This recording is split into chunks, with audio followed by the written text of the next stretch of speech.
नमो नमः दुर्गे दुखहरणी, नमो नमः अम्बे सुखदायिनी। जय माँ काली महाकाली भद्रकाली कपालिनी, दुर्गा क्षमा शिवा धात्री, स्वाहा स्वधा नमोस्तुते। बोलो अम्बे मात की, बोलो दुर्गे मात की। बोला क्या बात है? बाबा जी, हम रमावती है, चंदा की माई और विंध्याचल बाबू का धर्म बहन। पता हो तू के हो, समस्या का है वो बतावा। बाबा जी, हमार चंदा बहुत ही परेशान है। माधव के घर के लोग तरह तरह से डांट बाड़े और माधव ऐसा व्यवहार करत हुए जैसन हमार बच्ची के साथ शादी करे का मन विचार है ये नहीं खे।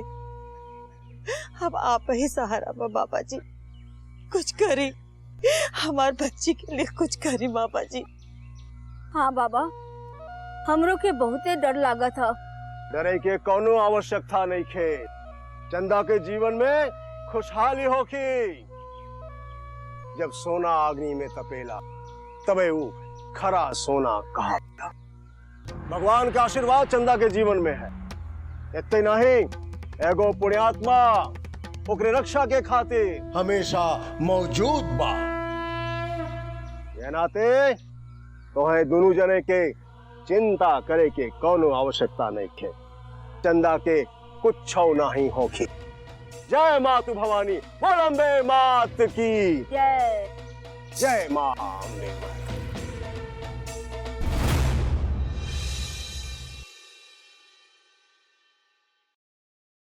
एगो सुनसान रास्ता, ओम एगो पुराना खंडहर और सीढ़िया पे फोकस मारत और फोकस में पैर के एंट्री और हम मारब क्लोजअप।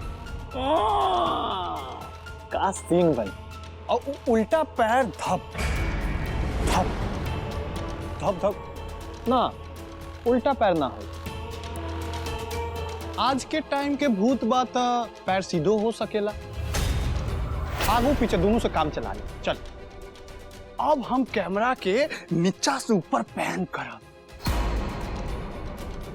सीधा पैर पे क्लोजअप मारब और टिल्टअप करब करब तो कर मुंडिये गायब रे। हाहाकार मच जाए। ये सीन तो एकदम छा जाए।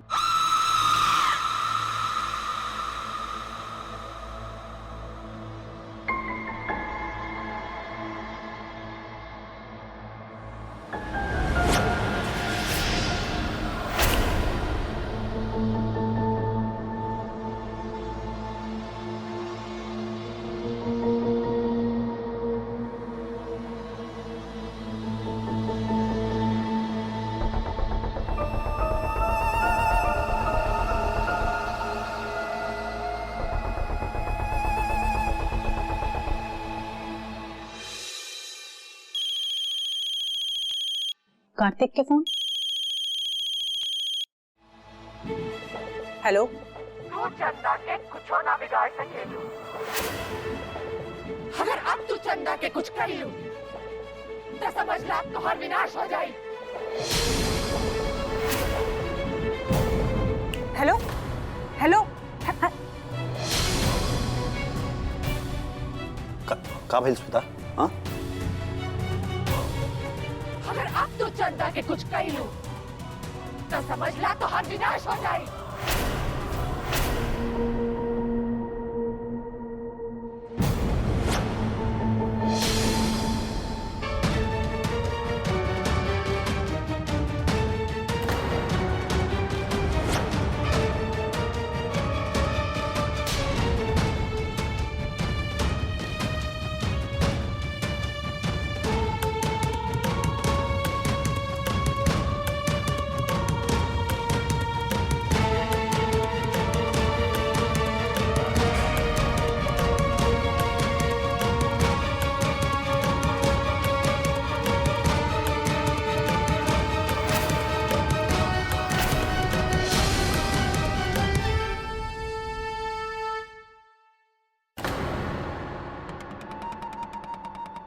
अद्भुत अरे का सीन बा, ऐसा लागता कि इनकम टैक्स के रेड के सीन चलता।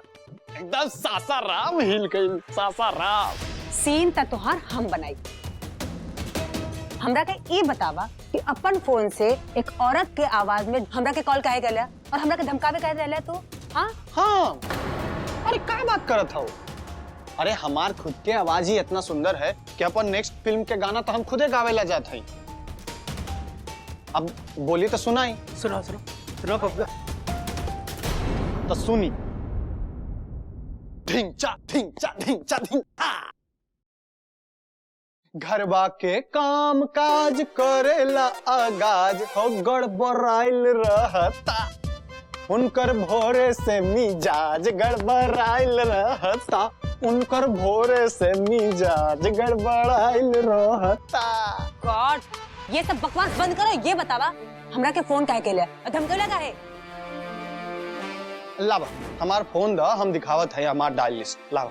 Very smart. हाँ, हमरे आवे से पहले सारा नंबर डिलीट कर दिया, अब कॉल लिस्ट देखा तड़ा। हाँ, अरे जब हम फोन कहबे न कहली हाँ तो डिलीट कैसे करब?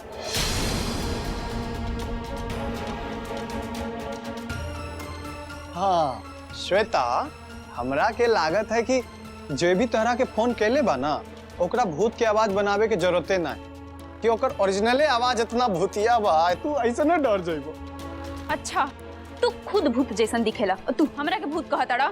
देखला ठीक ना होई। रुद्र भैया ई मजाक बार-बार उड़ावतारन, ठीक ना होई। कार्तिक, यहाँ सीरियस बात चलता, तारा का मजाक सोचता। हाँ? ए भाई एक मिनट रुक जा मेरे भाई। ई सीन देख के लागता कि हम अपनो फिल्म में ई सीन के फिल्माए। एक हो हीरोइन, टेन टेन टेन टेन फाइनल, और एगो होई विलन। हाँ विलन। अब हमरो फिल्म में ना खलनायिका के भूत ऐसने फोन करके डरावे ली, लेकिन तब डायल नंबर में कुछो ना मिले। तो एकर मतलब का भाई? एकर मतलब ई भइल कि भूत ओरिजिनले में कॉल कैले रहली। विलन के हीरोइन से बच के रहे के पड़ी, पंगा लेवे भारी पड़ जाई। हाँ देखा, अब हमार दिमाग खराब होता। सही सही बतावा कि हमरा के कॉल कैले रहला कि नहीं? अरे जब हम फोन कहबे ना कैली तो सच काहे ना कहब? सच स्वीकारे में हमरा कोनो दिक्कत ना। ठीक बा, लेकिन अब अगर दोबारा हमरा के कॉल आए तो हमसे बुरा कोई नहीं हुई, बुझला कि नहीं? ठीक।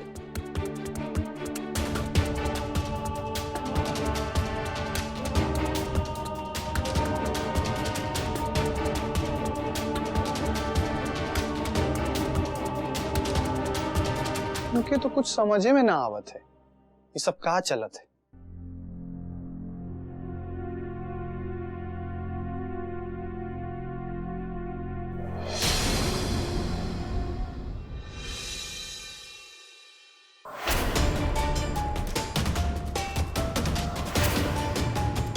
हेलो, चंदा के कुछ ना बिगाड़ सके।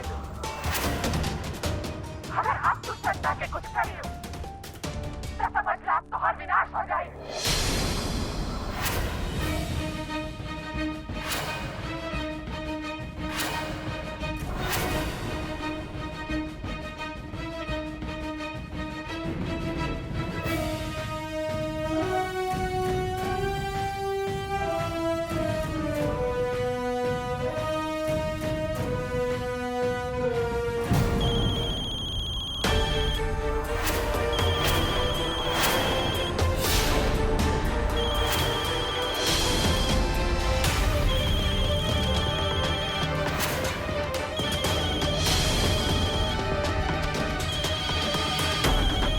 आज हमें एक ना रंगे हाथ पकड़ के रखा।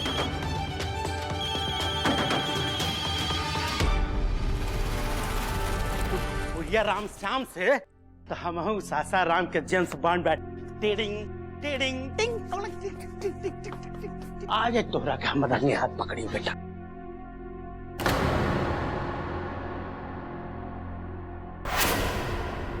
ये तो फिल्म की स्क्रिप्ट लिखे बिजी बा, तो श्वेता के फोन कहिए से। अच्छा फोनो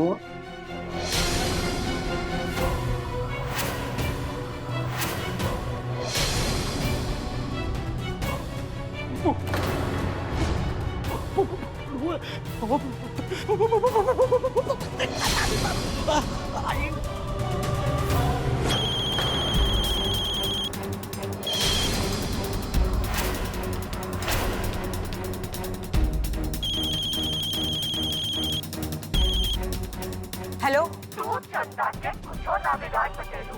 अगर अब तू चंदा के कुछ कइलू तो समझ ला तो हर विनाश हो जाए।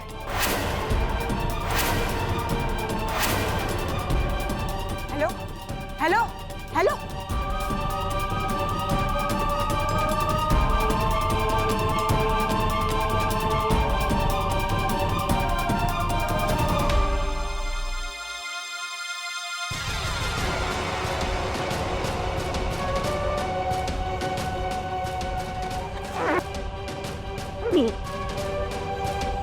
हाँ दादा, अरे वो सीन चेंज कर दिली।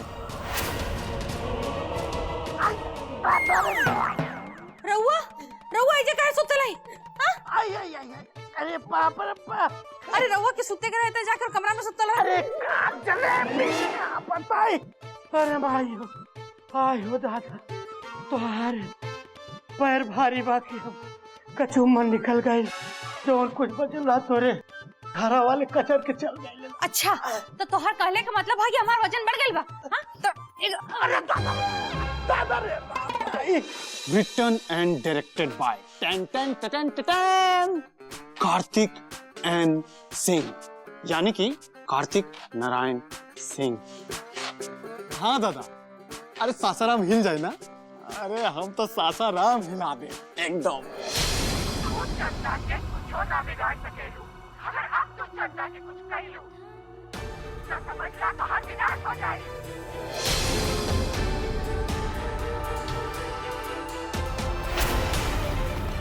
तो हमरा के खोजत हुआ ना, खोजत खोजत हर उम्र बीत गई। तब तो हमरा तक क्या खोज सके। हेलो हेलो हेलो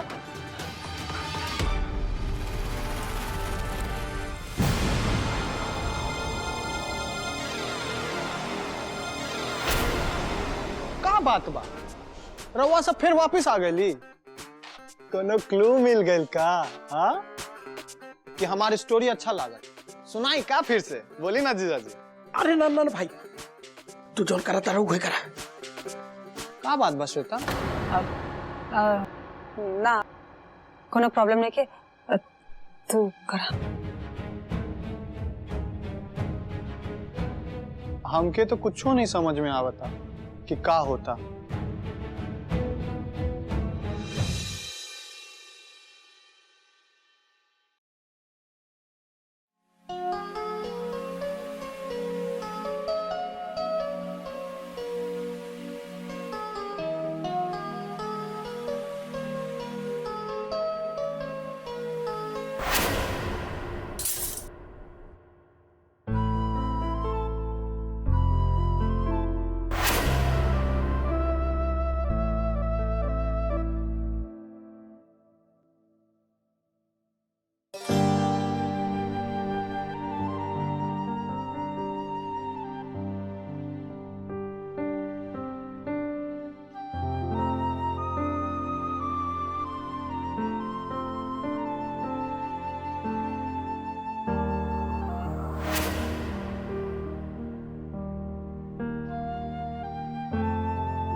चंदा दूध टेबल पे रख दो, बाद में पी ले।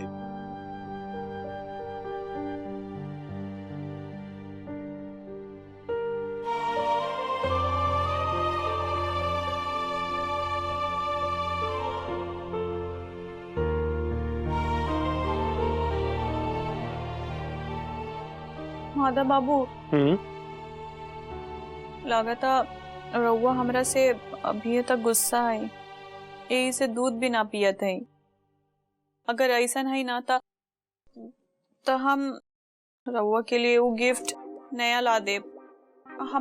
हमरा पास ना पॉकेट मनी से 399 रुपए हम बचौले हैं, समझ गई नी ना? तो हम उहे पैसा से रउआ के लिए गिफ्ट लेके आई। 399 रुपए प्राइस टैग लेके घूमा दो का? अरे पगली, वो बात के तो हम कब का भूल गए रही, तो के कुछ लावे का जरूरत नहीं क्या। सच माधव बाबू? एक मतलब ई भाई की रवा हमरा के पसंद करेली? हाँ हाँ हाँ पसंद करेली। तो माधव बाबू ई बताई कि रवा के हमरा में काका पसंद बा? हाँ बताई ना। हमके बतावे के पड़ी। अब का बताई हम? का बताई ई का भाई माधव बाबू? ई तो रउआ के मन से फटाफट अपने आप निकलने के चाहिए ना कि रउआ के हमरा में काका पसंद बा। रउआ हमरा से पूछी तो हम 100 गो ऐसन बात बता सकेली कि हमरा के रउआ में काका पसंद बा। 100 गो बात? हाँ 100 गो बात। अच्छा तो चला बताओ आपके हमरे में काका पसंद आ? हमरा लिस्ट तो बहुत लंबा बा। रउआ के सोना उठना बैठना खाना पीना हमरा के तो सब कुछ बहुते पसंद बा।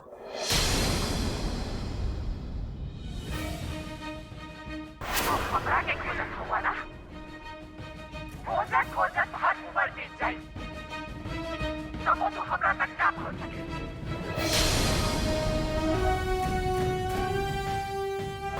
तू चंदा के कुछो ना बिगाड़ सकेलू। अगर आप तो चंदा के कुछ नहीं लो तो समझना कहाँ विनाश हो जाए। कार्तिक के नंबर से हमरा के कॉल आई। हमरा अजीब आवाज में धमकावत रहे कि अगर हम चंदा के टच भी करें तो हमारा सर्वनाश हो जाए। अरे जब कार्तिक फोने नहीं कैले तो धमकावलस के? ये बात तो हमरा के समझ में नहीं आवत।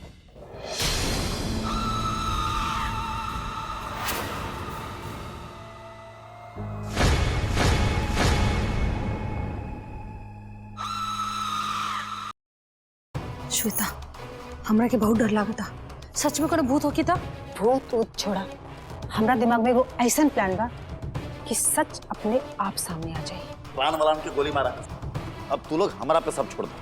अब जे करब हम करब। Relax Rudra, calm down. हमार प्लान बहुत जबरदस्त था। रउआ सबके एक एक करके चंदा के थप्पड़ मारे गया। फिर देखा तानी श्वेता के धमकावे वाला हमार का बिगाड़ सकेला। तहार नाम नहीं श्वेता? कहीं है? कहीं तू हमनी के फंसावे वाला काम तो ना करे ताड़ू? दिमाग खराब बा। रउआ के पास दिमाग नहीं के का? अगर हम प्लान में रहा तो स्क्रिप्ट पे काम को करी। हाँ, और हमारे वो सती सावित्री महान वाली छवि माधव के सामने का हुई? हाँ, और फिर ई प्रॉपर्टी के ना एगो धूल भी ना मिले के होगी। अगर तोहे लोगन के प्रॉपर्टी चाहिए तो जैसे जैसे कहा तानी वैसे वैसे कर, बुझले? हाँ श्वेता, तू ठीक कहा तारू। लेकिन मौसी, अगर ही प्रॉपर्टी पावे खातिर प्लान बात तो खूब अच्छा बा, है ना जलेबी?